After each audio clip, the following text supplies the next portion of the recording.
Hi, I'm Erin. I'm from New Jersey and I do risk management for a living.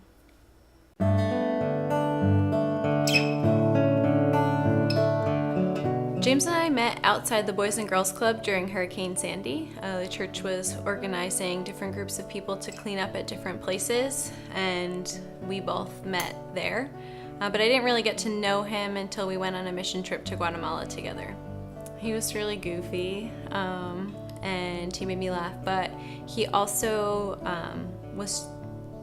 had really solid character and seemed like somebody that was trustworthy.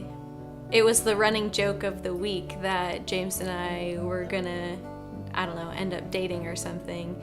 But I think it was interesting because the more they pointed out different reasons why they thought we would be good together, the more it seemed like, oh, I guess they have a point. And so when we got back, we started dating. And it kind of just happened slowly from there. We went for a walk and we were walking through rows of Christmas trees, and it started to snow and James got really awkward.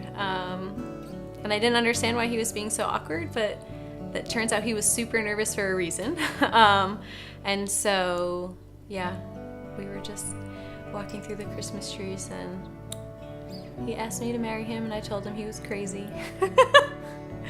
And then I said yes, of course. I didn't have a ton of ideas about what marriage looked like, but I thought that, well, we both love God and we love each other, so this should be easy.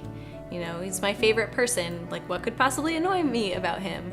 And whenever anyone else I knew, other friends got married, you would say how's married life? Is it totally different? Is it awesome? And people would always be like, oh, it's so great. It's just wonderful. It's like paradise. It's like being on vacation all year round. And, that's the kind of sentiment that I was hearing. And so I think I just expected that it would be kind of easy. Eventually, after we got married and after we came home from the honeymoon and stuff and we were living together for the first time, I think we just ran into so many things that we didn't actually know about each other. The fact that I leave clothes everywhere and I love to leave dishes in the sink and not do them.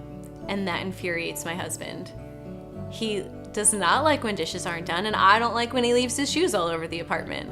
And even though these things are really stupid and small and trivial, for some reason they just became really big things. And I think just living together and learning more and more about each other, we just realized that it's a lot harder to completely selflessly love someone day in and day out, 24 hours a day when you're living together than it is when you can retreat to your own place. I found myself learning that I had to die to myself and what I wanted every day, and that living to put somebody else first and to serve someone else is super uncomfortable, and frankly, I just don't want to do it a lot.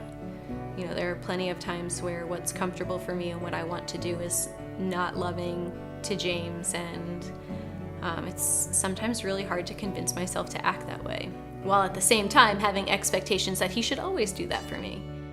I would say to my newly married friends, if you're struggling or you're fighting a lot or you're confused about why it seems a lot harder than it should, that at least one other person has felt that way, and I would bet that that a lot of people feel that way, and I kind of wish that I had that understanding beforehand, that I wouldn't have felt like if we were really supposed to be married or if we really loved God, that things would just be easy. Because we do really love each other and we love God and we do try to follow Him, but it's not easy. Sometimes it's really hard, and that's okay. In my life, especially as it pertains to my marriage, Jesus is the ultimate example of what it means to love and serve someone, and that's who we're trying to emulate and who we're trying to follow. Daily, I realize how unattainable that is for me, but for some reason, He always takes us back.